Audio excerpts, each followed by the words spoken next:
आप लोगों को एक कहानी सुनाने जा रहा हूँ जो कि मेरे द्वारा लिखी गई है, जिसका शीर्षक है महादेव की माया।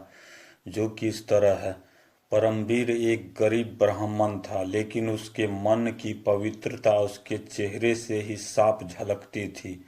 वह काम की तलाश में रोज इधर उधर भटकता, और जब उसे सफलता हाथ न लगती तब वह थका हारा एक नदी के किनारे आ बैठता और मछलियों को अनाज के दाना खिलाने लगता।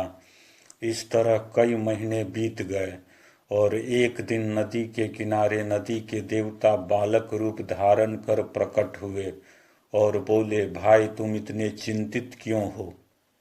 तब वह अपने काम की तलाश की समस्या बताई। नदी देवता की सलाह पर परमवीर गांव से शहर की ओर निकल पड़ता है। शहर पहुंचते ही एक राहगीर की मदद करने पर उसे शहर में रहने का ठिकाना मिल जाता है। उसके अच्छे आचरण, व्यवहार, मधुर बोली को देखकर आस पड़ोस के लोग पास के ही महादेव मंदिर के पुजारी के रूप में नियुक्ति कर डालते हैं।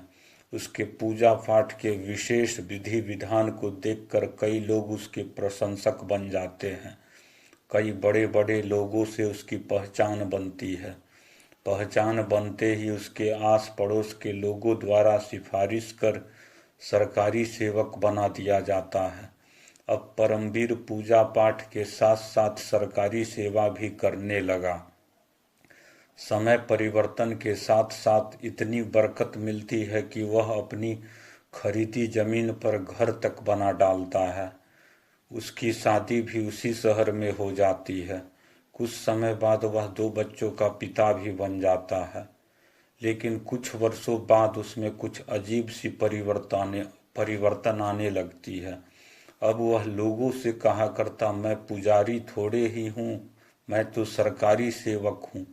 पूजा पाठ करना हम सरकारी सेवकों को शोभा नहीं देता। अंततः वह धीरे धीरे पूर्ण रूप से पूजा पाठ करना छोड़ देता है। लेकिन अब वह पुराना परमवीर नहीं रहा। आज उसे शराब की लत लग गई है। जुआ खेलना उसका रोजमर्रा का काम बन गया है। आए दिन अपने घर में वो अपने बीवी और बाल बच्चों से मार करने लगा है। अब उसके मुंह से शराब की बू इस तरह आने लगी है कि अच्छे लोग भी उसके पास बैठने से इतराने लगे हैं।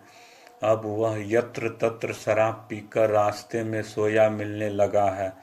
उसकी ऐसी हरकतों को देखकर उसे सरकारी सेवा से सदा के लिए बर्खास्त कर दी जाती है। अब उसके पास रुपयों पैसों की किल्लत सी हो गई है, इसलिए वह लोगों से उधार लेकर या घर के सामानों को चोरी छिपे बेचकर रुपयों पैसों की कमी को पूरा करने लगा है।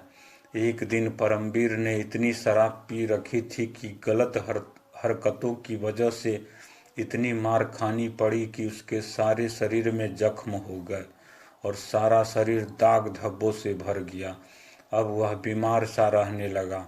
अंततः कुछ समय बाद उसकी मौत हो जाती है। दोस्तों, इस तरह हम देखते हैं कि हमें तब तक बरकत मिलती है जब तक हम महादेव का हाथ हम पर बना रहता है, और जिस दिन हम उन्हें भूलने लगते हैं उसी दिन से वो भी हमें भूलने लगते हैं, जो कि एक विनाश का परिचायक है। इसलिए हमें उन्हें कभी भी नहीं भूलना चाहिए।